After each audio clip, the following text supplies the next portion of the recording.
Hi, this is Wake Up with Kelly Hawkins. I'm Kelly Hawkins. Thank you for watching. I hope everyone's weekend is going really well. And let's see. Today I'm so excited about today's show, and I'm doing it on live stream.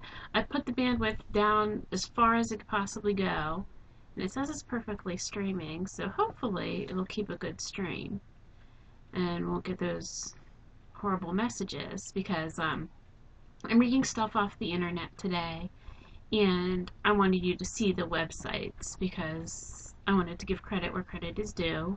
And if I'm reading the websites, then you'll actually be able to see it. And I'll also be posting the links on kellyhawkins.info for today's show. Okay, I started out, I wanted to do the topic of cults that drug people, cults that drug their members. I was thinking maybe if I could find anything about ones that do it without their members' knowledge. And I hit pay dirt, really. I was expecting, well, I can't say what I was expecting, but I found Jim Jones's cult in Guyana came up, Jonestown. And I've read about 3 books about the subject.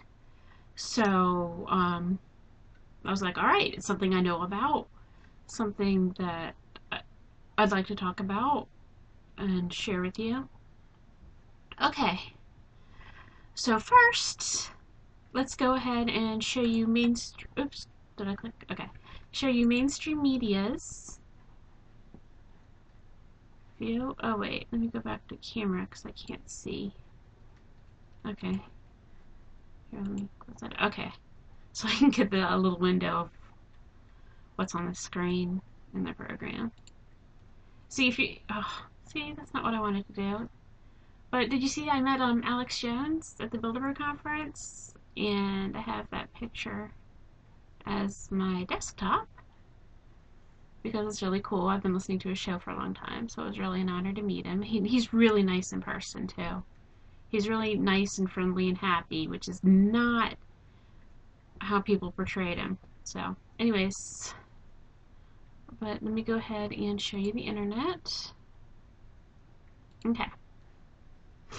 First, it's Inside the Jonestown Massacre. This is CNN, and it was November 12th, 2008 article, Inside the Jonestown Massacre. And I'll read the excerpts that I put into a document, if I can find it. Should be open down there. Okay, there it is. Thanks. Okay. Inside the Jonestown Massacre. 30 years ago, 909 Americans were led to their death by the Reverend Jim Jones in a mass murder-suicide pact in a South American jungle, shortly after Jones's gunmen killed a visiting U.S. congressman and 4 others at a nearby airstrip. Of the nearly 1,000 church members who began the day in Jonestown, a cult commune, only 33 survived to see the next day. The following is a thumbnail history of the Jonestown tragedy on November 18, 1978. What happened? More than 900 Americans died in a South American jungle upon the orders of Reverend Jim Jones, who had tried to create a socialist paradise that the survivors called a slave camp. What led up to this? When California Rep. Leo Ryan arrived on a one-man investigative mission, bringing along a TV camera crew and various reporters, 15 church members asked to leave with him. Jones sent gunmen to a nearby airstrip, where they killed Ryan, an NBC correspondent, and his cameraman, a newspaper photographer, and one of the departing family members. So they killed people in the United States government and the news media. But still, the news media is really covering up what really happened. Who was Jim Jones? He was a self-appointed minister from a small town in the Midwest who first led his flock to California, where he had hoped to avoid fallout from a possible nuclear war. He then moved his people to Guyana, where he came under criticism for church beatings and financial abuses. Where did the money come from? Jones was a phony faith healer, and much of his money came in mail-order donations from the desperate. Elderly members handed over their Social Security checks. Working adults gave 25% of their wages to the church, and some signed over all their property. Government investigators would later find at least $10 million in Swiss banks, mainly in Panama. Another $1 million in cash was recovered in Jonestown. Did anyone survive?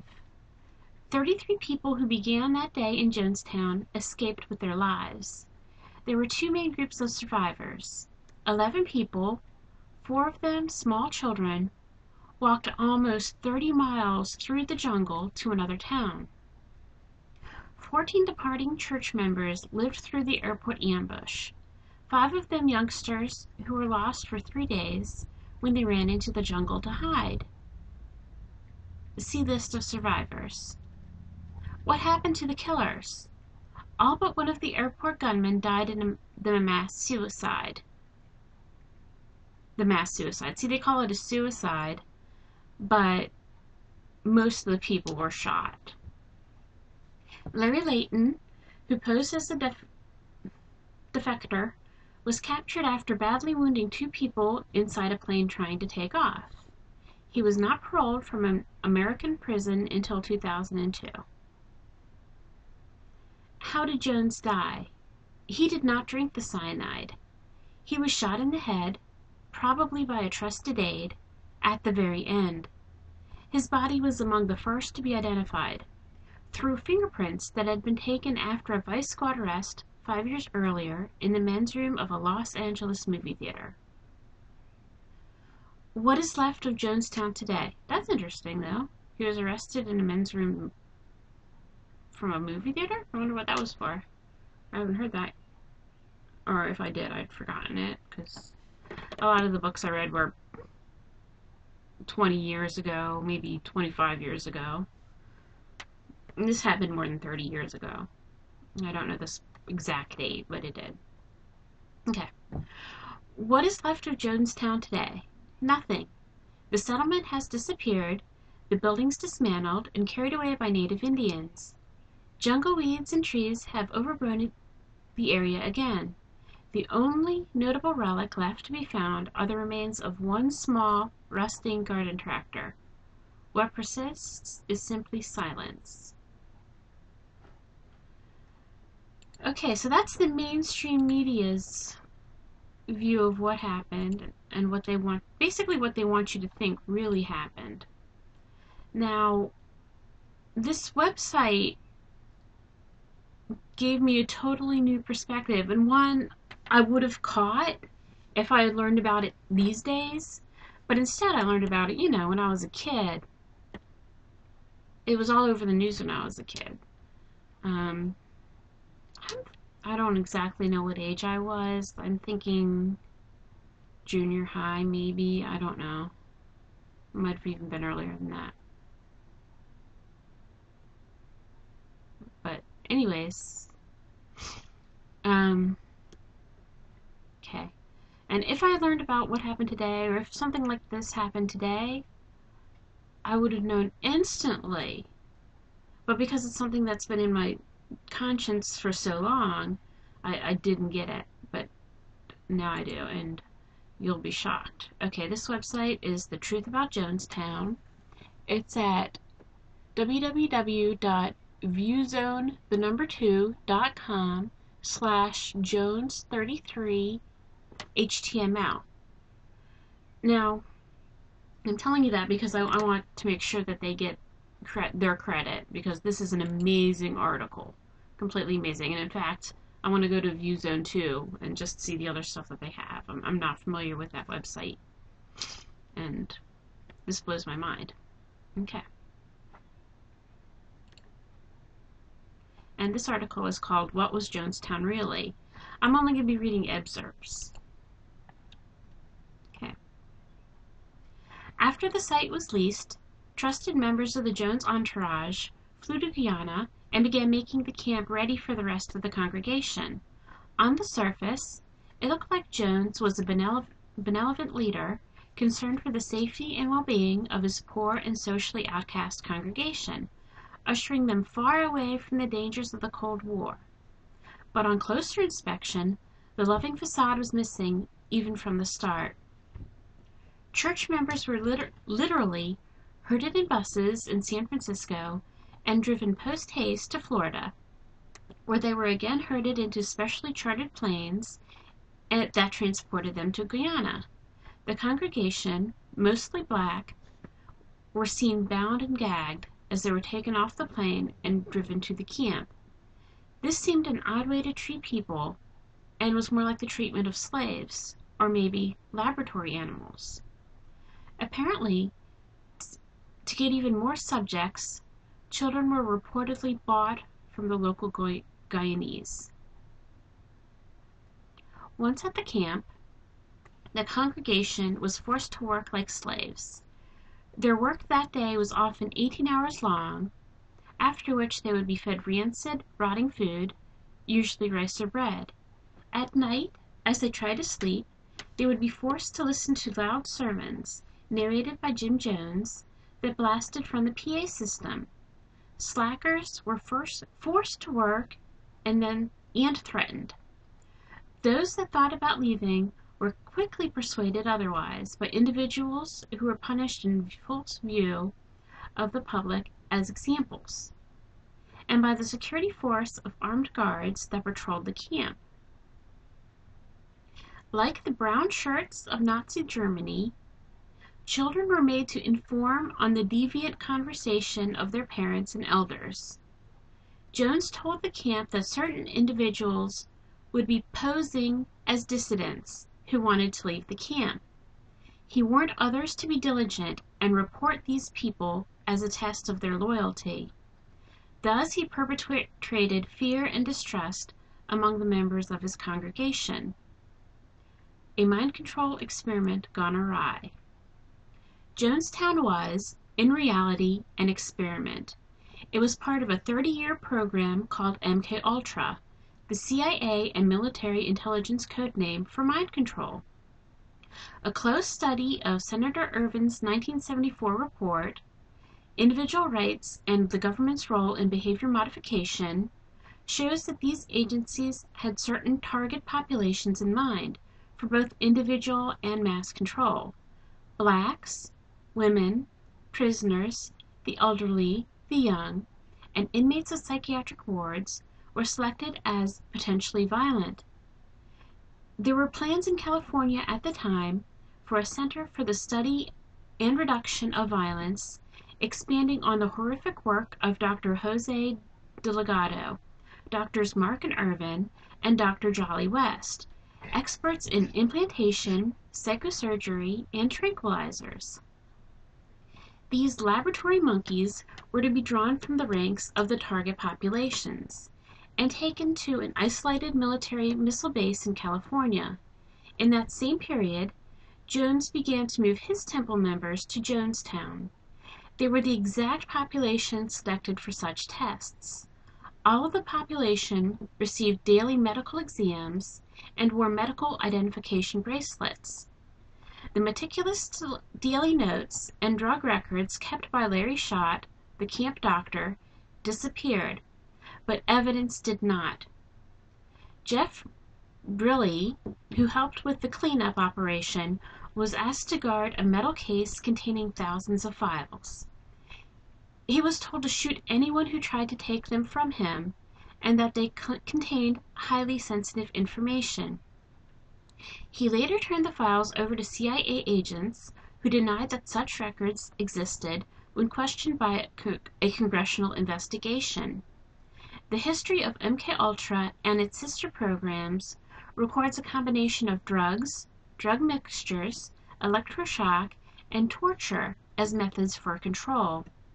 The desired results ranged from temporary and permanent amnesia, uninhibited confessions, and a creation of second personalities, to programmed assassins and preconditioned suicidal urges. One goal was the ability to control mass populations, especially for cheap labor. Dr. Delgado told Congress that he hoped for a future where a technology would control workers in the field and troops at war with electronic remote signals. He found it hard to understand why people would complain about electrodes implanted in their brains to make them both happy and productive. The people of the People's Temple were little more than experimental monkeys, being drugged and monitored by daily medical exams and meticulous records of their health and behavioral changes. Once the terrible experiment was discovered, there was nothing else to do but exterminate them and crush any link to the CIA's experimental mind control program. On the scene at Jonestown, Guyanese troops discovered a large cache of drugs, enough to drug the entire population of Georgetown, Guyana, well over 200,000 people, I'm sure, for more than a year. According to survivors, these were being used regularly to control a population of only 1,100 people. One footlocker contained 11,000 doses of Thorazine, a dangerous tranquilizer. Drugs used in the testing for MKUltra were found in abundance, including sodium pentothal, a truth serum, colloidal hydrate, hypnotic, Demerol, thallium, confuses thinking, and many others. Schott had supplies of haloperidol and loragetil as well, two other major tranquilizers. The actual description of life at Jonestown is that of a tightly run concentration camp, complete with medical and psychiatric experimentation. The stresses and isolation of the victim is typical of sophisticated brainwashing techniques.